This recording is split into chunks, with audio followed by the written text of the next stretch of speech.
Kung mapanood mo tong video na to, pwede ba kita maging supporter kahit wala akong maibibigay sa'yo, kahit naka-injector lang ako at di ako marunong mag-edit.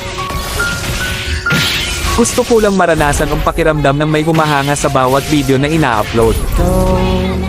Sobrang saya kasi pag nakikita mo na may sumusuporta sa'yo kahit na simple lang mga ginagawa mo.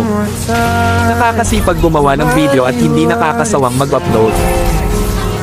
Sa panahon kasi ngayon, pag wala kang maibibigay ay malabo ka pansinin ng iba. Sa halip puro masasakit na salita pa ang mababasa mo, nakakalungkot man isipin pero yun ang totoo.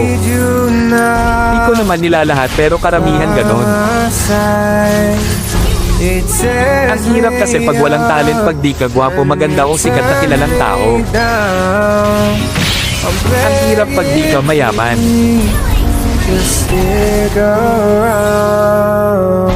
Okay lang sa akin basta lagi lang akong gagawa ng video kahit wala pang pumansin na mahalaga.